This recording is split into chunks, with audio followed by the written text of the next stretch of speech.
כן. היום יום מותו של סטלין. מסתבר. ביטקוין עכשיו. הוא עובר מפינת הקוריוז לארנק של כל אחד, או עוד לא לארנק של כל אחד מאיתנו, אבל בדרך לשם. עד כדי כך. בסוף השבוע עבר המחיר של הביטקוין כבר את המחיר של הזהב.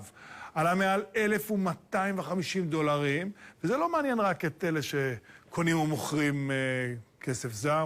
ערן הילדסהיים, אצלנו, למה בעצם המחיר שלו מזנק? לילה טוב, גיא.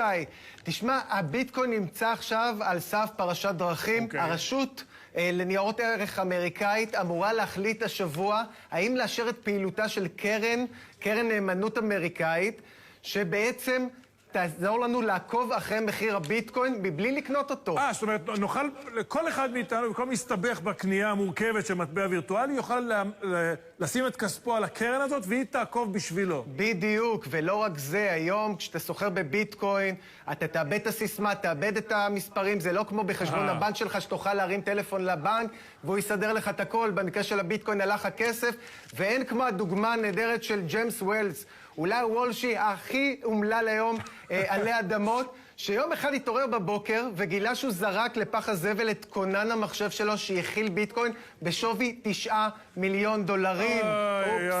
כן, אבל למה זה מטריד את הבנקים בכל העולם? כי זאת השאלה, כשאנחנו שואלים איפה הכסף, הם מוטרדים. למה הם מוטרדים? אז הם לא מוטרדים ממטבע ביטקוין. אמנם הבאז הגדול התקשורתי הוא סביב מטבע ביטקוין, אבל החשש הגדול, הדרמה, המהפכה הגדולה, מתרחשת דווקא בטכנולוגיה שעליה יושב הביטקוין, טכנולוגיית הבלוקצ'יין, אותה טכנולוגיה שמאפשרת לכל אחד להתקין חשבון בנק וירטואלי על המכשיר הנייד שלו, ובעצם דרך הדבר הזה, דרך הארנק הזה, להעביר כסף לכל יעד בעולם בצורה מוצפנת, מאובטחת. בלי עמלות? בלי עמלות, והכי חשוב, כן, בלי שאנחנו לא נתונים לצרכי או לחסדיו של הארגון הגדול והמסורבל שנקרא בנק. אז איך הם מתכננים להילחם בזה?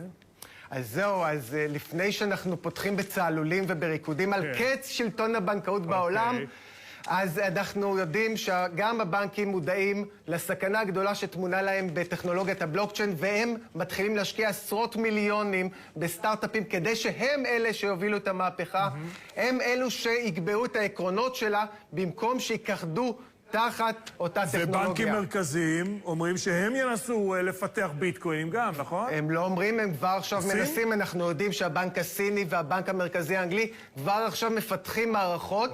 כשהבנק המרכזי האנגלי פרסם בשנה שעברה, הוא פרסם מאמר דעה, שבו הוא אומר שאם המטבעות הלאומיים שלנו, השקל, הדולר, היורו, יופעלו על טכנולוגיית הבלוקצ'יין, זה עלול להוביל לקיצה של מערכת הבנקאות כפי שאנחנו מכירים היום.